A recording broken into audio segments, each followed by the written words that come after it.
আজকে আমার বিষয় হলো চার মাযহাব মানে দ্বীনি বিভাজন নয়, বরং পূর্ণাঙ্গ ইসলামের বহিঃপ্রকাশ।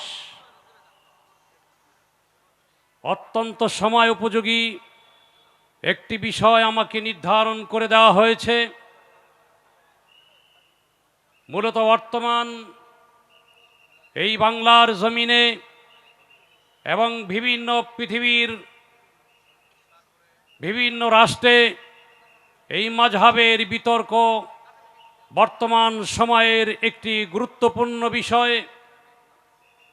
আমরা জানি সুদীর্ঘ 1300 বছর 300 বছর পর্যন্ত মাযহাব নিয়ে কোনো প্রশ্ন ছিল না, মাযহাব নিয়ে কোনো বিতর্ক ছিল না।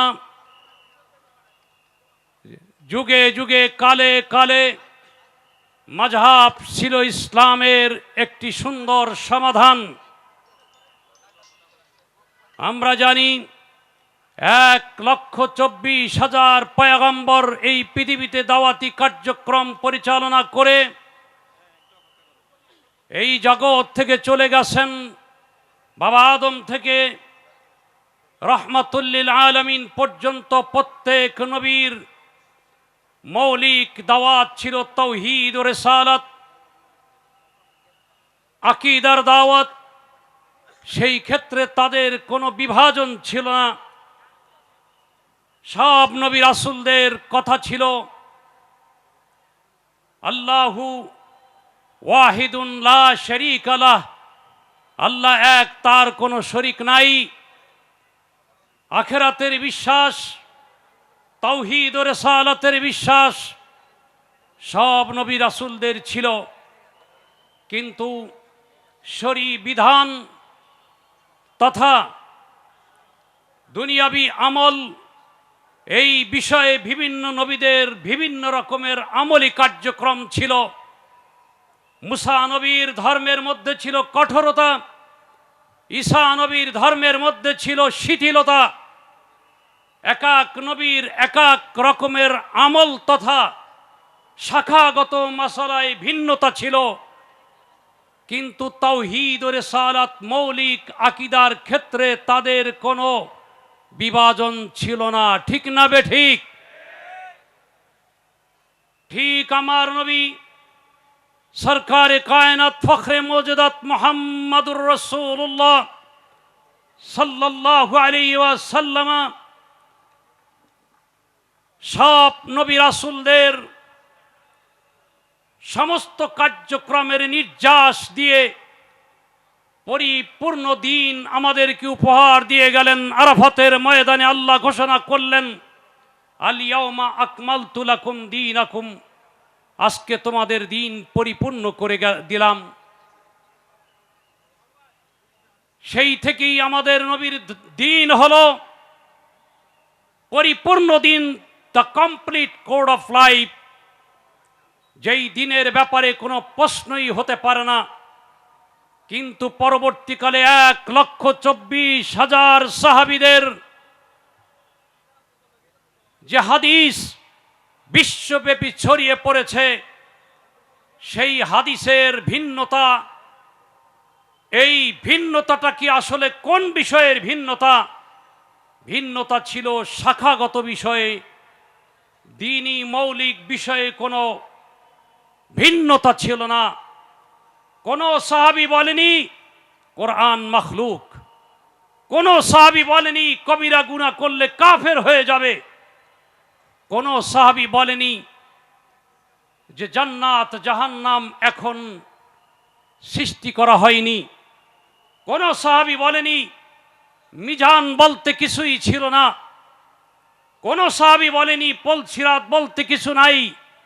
কিন্তু পরবর্তীকালে মুতাজিলা ফেরকা, খারিজি ফেরকা, রাফিজি ফেরকা, বিভিন্ন ফেরকারা এসে দ্বীনের মৌলিক বিষয়ের উপরে, আকীদার উপরে আঘাত করেছে।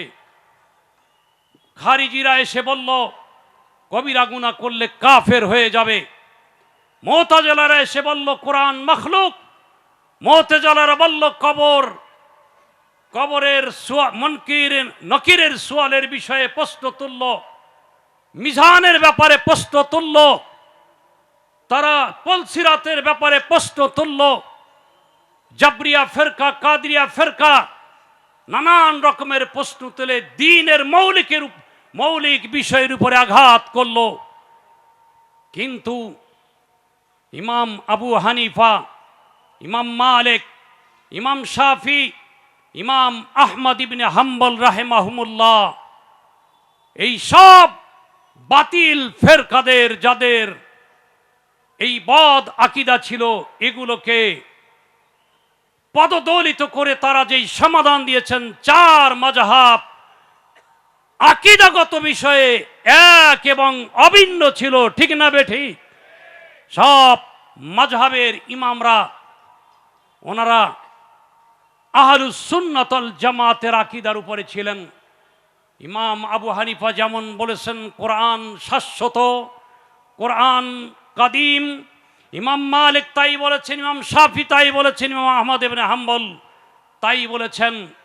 অর্থাৎ মৌলিক বিষয়ে কোনো মাযহাবের ইমাম কোনো ভিন্ন মত পোষণ করেননি। তাহলে চার মাযহাব হলো কেন? চার মাযহাব মূলত 1,24,000 সাহাবীদের যেই বর্ণনা, যেই রওয়ায়েত, যেই মাসালাগত বিভিন্ন আমলগত একটা ভিন্নতা, এই ভিন্নতার সমাধান দিয়েছেন চার মাযহাবের ইমাম। চার মাযহাবের ইমাম যদি না থাকতো, আজকে ইসলাম নিয়ে নাস্তিকেরা হাসাহাসি করত, ইসলাম বিরোধীরা এই দ্বীন ইসলামের বিরুদ্ধে নানান রকমের কটূক্তি করত।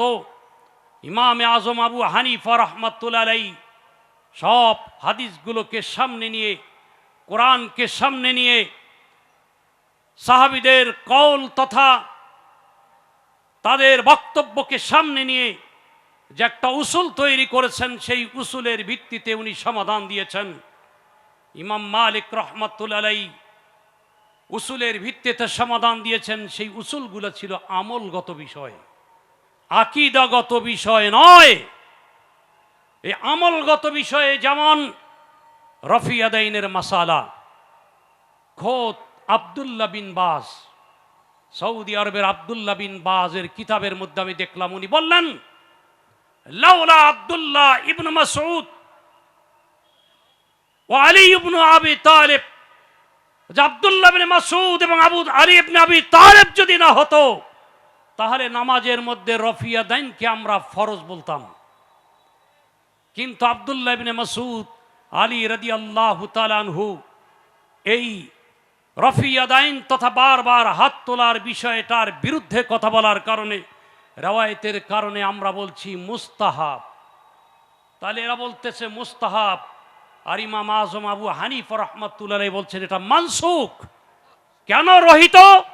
যেহেতু হযরতে আব্দুল্লাহ ইবনে ওমর রাদিয়াল্লাহু তাআলা আনহু জীবনের শেষ 10 বছর, যে আব্দুল্লাহ ইবনে ওমর রফিয়াদাইনের হাদিস বর্ণনা করেছেন, যেটা দিয়ে সালাফিরা দলিল দেয়, লা মাযহাবিরা দলিল দেয়, ওরা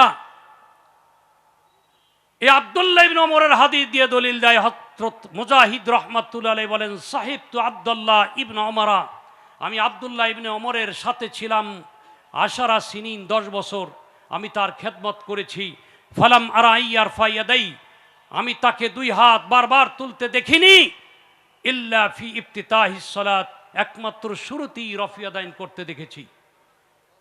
আব্দুল্লাহ ইবনে ওমর শেষ 10 বছর রফিয়াদাইন করেন নাই, নিজের বর্ণিত হাদিসের উপরে আমল করেন নাই। ইমাম আবু হানিফা এটাকে পয়েন্ট আউট করেছেন যে একজন বিজ্ঞ সাহাবী, ফকি সাহাবী যদি এই আমলটা না করে থাকেন, নিজের বর্ণিত হাদিস যদি আমল না করে থাকেন, নূরুন আনোয়ারের লেখক আল্লামা মোল্লা জিউন বলেছেন হাজা দলিলুন আলা ইনতিসাকিহি, রফিয়াদাইন যে রহিত হয়ে গেছে, আব্দুল্লাহ ইবনে ওমরের আমল পরিত্যাগ করাটাই হলো তার বড় যুক্তি, বড় দলিল।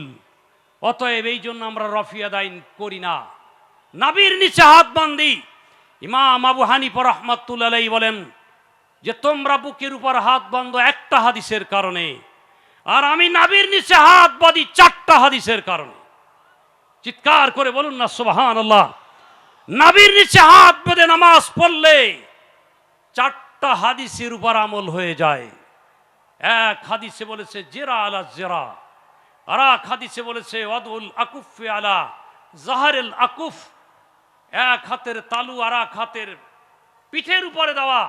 আর এক হাদিসে বলেছে আলী রাদিয়াল্লাহু তাআলার হাদিসে বলেছে নাবির নিচে তাহাতা সুররা, আর এক হাদিসে বলেছে আখজুর রুসগে, অর্থাৎ কবজি ধরা। এই 4টা হাদিস, এই 4টা হাদিসের উপর যদি আমল করতে হয় তাহলে কবজি ধরতে হবে, এই 3 আঙ্গুল উপরে রাখতে হবে, নাভির নিচে রাখতে হবে, 4টা হাদিসের আমল হয়ে যাবে।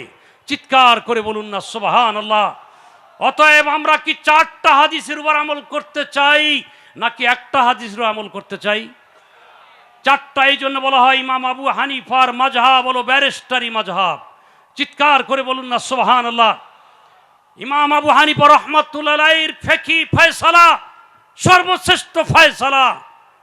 আজকে যদি ইমাম আবু হানিফার কথা যদি না হতো 20 লক্ষ হাজিদের মধ্যে 10 লক্ষ হাজিদের হজ হতো না, তাদেরকে দম দেওয়া ওয়াজিব হয়ে যেত। কারণ ইমাম আবু হানিফা বলেছেন মিনার এরিয়ার ভিতরে 3 দিন রাত্রি যাপন করা সুন্নতে মুআক্কাদা। 3 মাযহাবের ইমাম বলেছেন ওয়াজিব, সালাফিরাও বলে ওয়াজিব, লা মাযহাবিরা বলে ওয়াজিব। কিন্তু যা আপনারা দেখেন প্রায় 10 লক্ষ হাজি থাকে মূল মিনার বাইরে। তাহলে 3 মাযহাবের ফয়সালা অনুযায়ী তাদের উপরে তো দম দেওয়া ওয়াজিব হয়ে যাবে। আজকে সৌদি আরবের বড় এক মুফতি সুলাইমান আর রাহিলকে আমি জিজ্ঞাসা করলাম মদিনা মুনাওয়ারায়, উনি বললেন যে অকালা বিহি ইমাম আজম আবু হানিফা রাহিমাহুল্লাহ। জোরে বলুন না সুবহানাল্লাহ। যে মিনার জমিনে না থাকলে দম লাগবে না, এটার ব্যাপারে ইমাম আবু হানিফার সমাধান আছে। মদিনা ইউনিভার্সিটির একজন সেরা মুহাদ্দিস ইমাম আবু হানিফাকে সমীহ করলেন এবং তার মতকে গ্রহণ করলেন। এই জন্যই খলিফা হারুনুর রশিদের আমলে, মিশরের শাসন আমলে, এবং শুধু তাই নয় ভারতীয় খোরাসান রাজ্যে বিভিন্ন এলাকায় ইমাম আবু হানিফার ফিকহি ফয়সালা, বিচার কার্য সব কিছু যেহেতু সবচেয়ে সুন্দর, এই কারণেই হানাফি মাযহাব বিশ্বের মধ্যে সবচেয়ে বেশি 1,20,00,000 মানুষ হানাফি মাযহাবের অনুসারী। বাংলার জমিনে 99.09% মুসলমান হানাফি মাযহাবের। জোরে বলুন না সুবহানাল্লাহ। আমার ভাইয়েরা, আগে এমন ছিল কাবাগরের মধ্যে 4টা মুসাল্লা ছিল।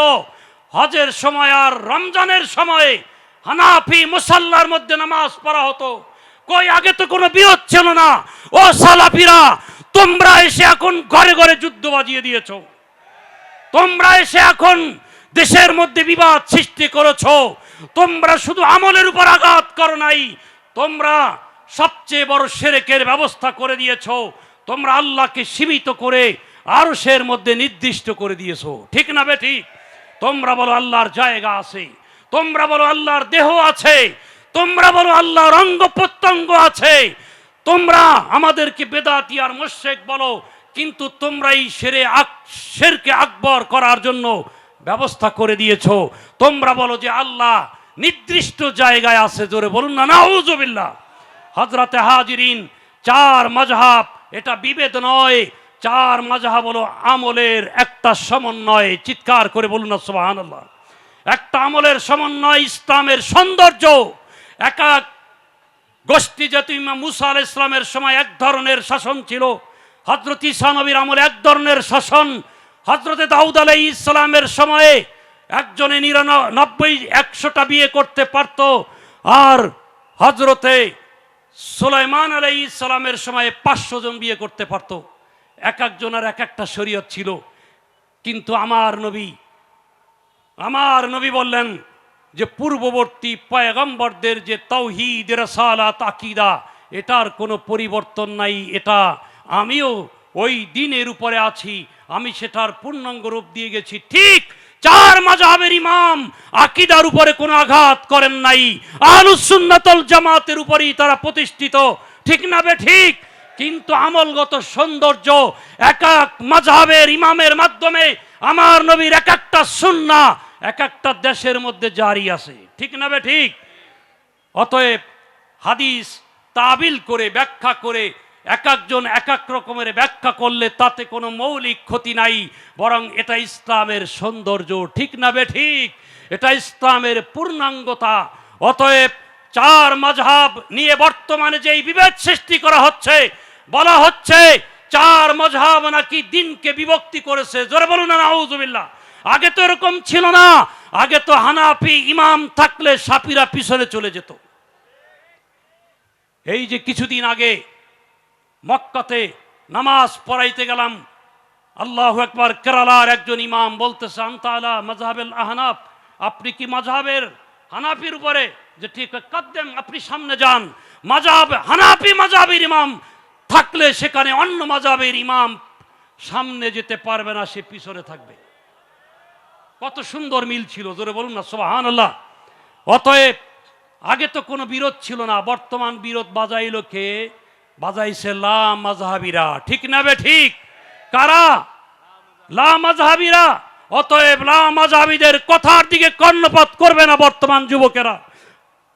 আমরা হানাফি, তাদেরকে সম্মান করব, হানাফি আমরা আমল করব। যারা শাফি তারাও বরহক, যারা মালিকি তারাও বরহক, যারা হাম্বলি তারাও বরহক। হযরতে হাজিরিন হযরতে আহমদ ইবনে হাম্বল রাহমাতুল্লাহ আলাইহির মাযহাব গ্রহণ করেছিলেন গাউসে পাক। গাউসে পাক চিন্তা করলেন সবচেয়ে সেরা মাযহাব হলো হানাফি মাযহাব। আমি আগামী কালকে বাগদাদের মসজিদে ঘোষণা দেব যে আমি হানাফি মাযহাবে চলে যাব। রাত্রবেলা ইমাম আহমদ ইবনে হাম্বল খাবের মধ্যে বলতেছে, হে গাউসে পাক, তুমি যদি আমার মাযহাব ছেড়ে চলে যাও, আমার মাযহাব মানার জন্য ইরাকে লোক থাকবে না, সুতরাং তুমি যাইও না। ইমাম গাউসে পাক রাদিয়াল্লাহু তাআলা মাযহাব ছাড়েন নাই, তিনি ওটাতেই রয়ে গেলেন। অতএব সব মাযহাব হলো আমাদের সমাধান, দিনের পূর্ণতা। আল্লাহ রাব্বুল আলামিন আমাদেরকে মাযহাব অনুযায়ী চলার তৌফিক দান করুক। যার মাযহাব নাই তার কোনো পথ নাই, যার মাযহাব আছে তার রাস্তা আছে, যার মাযহাব আছে তার নাজাতের ব্যবস্থা আছে, যার মাযহাব নাই তার কিছুই নাই। আল্লাহ আমাদেরকে হেফাজত করুক, আমিন। ওয়া আখির দাওয়ানা আলহামদুলিল্লাহি রাব্বিল আলামিন।